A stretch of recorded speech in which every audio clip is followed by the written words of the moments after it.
اعوذ باللہ من الشیطان الرجیم، بسم اللہ الرحمن الرحیم۔ آج کا جو ہمارا ٹاپک ہے وہ افلاطون کے حوالے سے ہے۔ کل ہم نے ڈسکس کیا تھا سقراط کے حوالے سے، اور سقراط کے حوالے سے ہم نے تفصیل کے ساتھ پڑھا تھا کہ یونان کے اندر، بلکہ پوری دنیا کے اندر اگر فلسفے کی ابتدا کی ہے تو وہ سقراط نے کی ہے۔ اور فلس جب بھی فلسفیانہ بحث کی بات ہوگی، جب بھی فلسفے کی بات ہوگی تو ہم سقراط سے ہی شروع کریں گے۔ سقراط کے آگے شاگرد ہیں، جس میں آج جو ہم پڑھ رہے ہیں افلاطون، یہ بھی ان کا بہت بڑا شاگرد گزرا ہے۔ اور افلاطون کے حوالے سے ہم کہتے ہیں کہ فلاں بہت بڑا افلاطون ہے، ایک اپنی ایک ٹرم استعمال کرتے ہیں۔ آج دیکھتے ہیں افلاطون کون تھا اور اس کے نظریات کیا تھے، اس کی تعلیم کیا تھی۔ افلاطون ایک سیاسی مفکر تھا، پولیٹیکل تھنکر، لیکن اس کے ساتھ ساتھ وہ ایک بہت بڑا ریاضی دان بھی تھا۔ اور اس نے جو تھیریز انٹروڈیوس کرائی، جو نظریات انٹروڈیوس کرائے، یقین مانیں کہ اس نے انسانیت کے لیے نئے راہیں کھول دی، انسانیت کے لیے نئے فلسفے کھول دیے کہ جن کی بنیادوں پر، جن کے طور طریقوں پر چل کر فلسفی لوگوں نے اپنے اپنے نظریات لیے۔ اور یہ جو فلسفہ ہوتا ہے نا، جسے فلسفی یا فلسفہ ہم کہتے ہیں، یہ لو آف وزڈم ہوتا ہے، اور انہی نظریات کی بنیاد پر دنیا میں انقلابات حقیقی معنوں میں آئے۔ تو افلاطون کہتا ہے کہ افلاطون کو انگریزی میں کہتے ہیں پلیٹو پلیٹو، یہ اس کو ہم انگلش میں کہتے ہیں پلیٹو، اور اردو میں کہتے ہیں افلاطون۔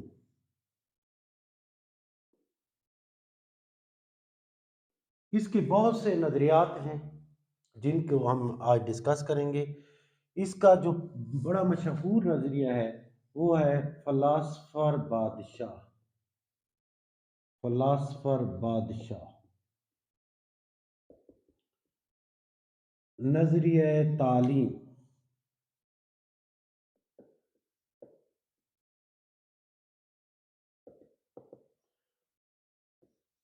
نظریہ انصاف،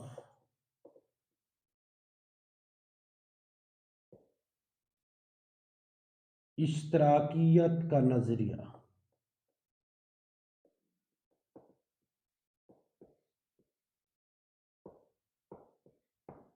ہم صرف آج ایک کو ڈسکس کریں گے، اور وہ ہے فلاسفر کنگ۔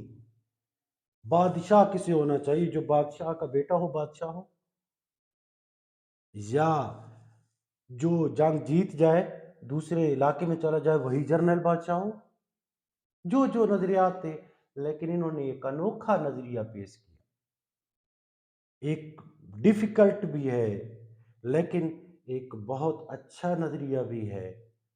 اس کو اپنانے کے لیے اور اس کو پڑھنے کے لیے ہمیں مختلف سوچیں ملتی ہیں، مختلف جہتیں ملتی ہیں، مختلف زاویے ملتے ہیں۔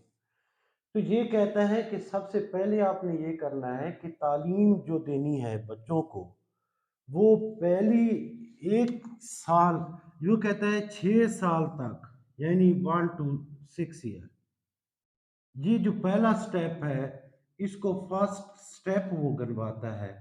اس فرسٹ سٹیپ میں آپ بچوں کو کہانیاں سنائیں، تاریخی کہانیاں، جو ماضی کی کہانیاں ہیں وہ سنائیں، تاکہ وہ مستقبل کے حوالے سے ان کا ذہن بن سکے۔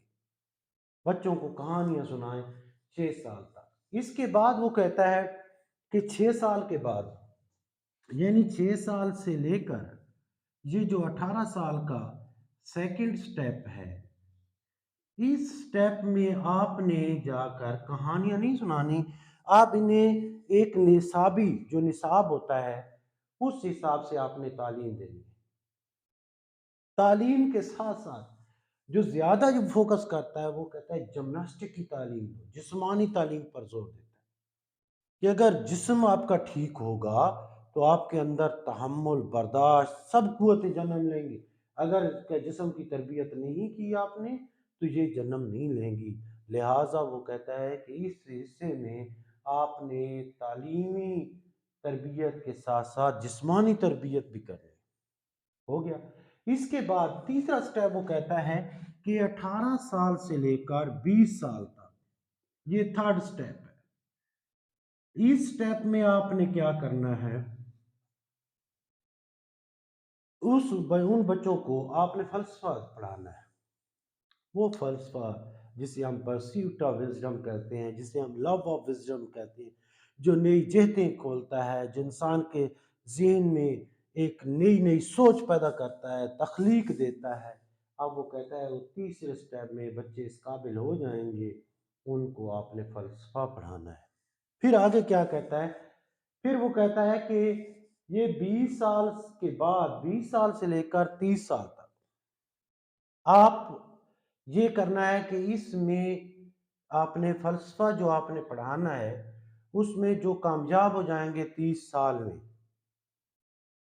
تو ان کو آگے آپ نے مزید فلسفی تعلیم دینی ہے، اور جو ناکام ہو جائیں گے آپ نے ان کو کیا کرنا ہے، آرمی میں بھرتی کر لینا ہے۔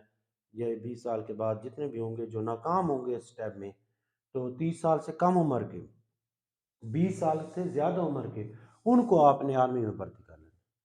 30 سال کے حصے میں جو ناکام ہو جائیں گے تو پھر ان کو آپ نے کیا کر لینا ہے، آپ نے ان کو اس حساب سے آپ نے کلیکٹر، جو آج ہمارا ڈپٹی کمشنر کہتے ہیں، کلیکٹر، تحصیلدار، ان عہدوں پر فائز کر دینا۔ اور پھر جو ہے 10 سال مزید فلسفیانہ تعلیم دینی چاہیے۔ تو جب 35 سال سے زیادہ فلسفیانہ تعلیم ہوگی تو اس میں جو کامیاب ناکام ہوں گے، حالانکہ وہ بھی تو انٹلیکچوئل ہوں گے، ان کو ٹیچر بھرتی کریں۔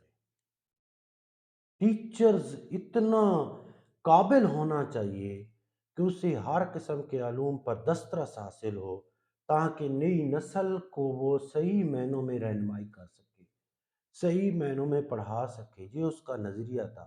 پھر وہ کہتا ہے کہ یہ تقریباً اس کی عمر ہو جاتی ہے 45 سال سے زیادہ ہو جاتی ہے، 50 سال کے لگ بھگ ہو جاتی ہے۔ اب جو کامیاب ہو جاتے ہیں ان میں سے باقی کو وزیر منتخب کر لیں، اور ایک کو جو ہے بادشاہ تک کا عہدہ جو ہے یا منصب اس کو فائز کر دیں۔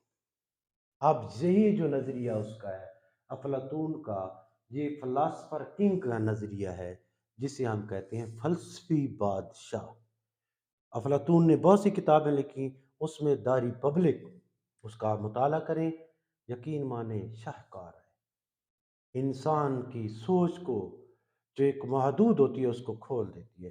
یہ نظریہ پریکٹیکل اگر ناممکن ہے تو اس نے ایک تصور دیا ہے، ایک سوچ دی ہے کہ اس طرح چلیں، اس طرح چلنے سے ایک جو تصور دیا ہے، تصورات دیے ہیں، جو ایک نیا فلسفہ دیا ہے، اس نے یقیناً فلسفے کی دنیا میں ایک نئی جہت عطا کی ہے۔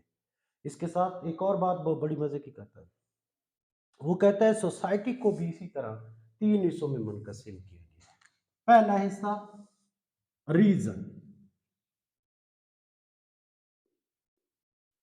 ریزن فار رولر،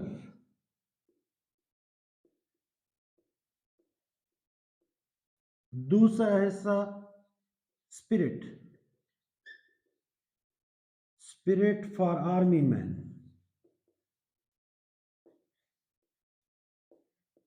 تیسرا حصہ ایپیٹائٹ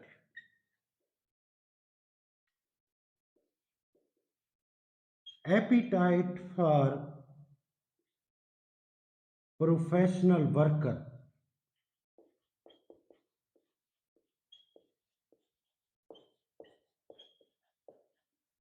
پروفیشنل ورکر بھی کہہ سکتے ہیں، لیبرل بھی کہہ سکتے ہیں، ورکر بھی کہہ سکتے ہیں۔ اب بڑا پیارا انداز ہے، وہ کہتا ہے جس طرح انسان کی باڈی میں یہ ریزن ہے، اس ریزن میں جو عقلی صلاحیتیں رکھتے ہیں وہ رولرز ہوتے ہیں، حکمران ہی ہوں گے جن کے پاس اگر ریزن ہے تو وہ رولنگ کریں گے، حکمرانی کریں گے۔ جی اس کا نظریہ ہے، جس طرح انسانی باڈی میں ہے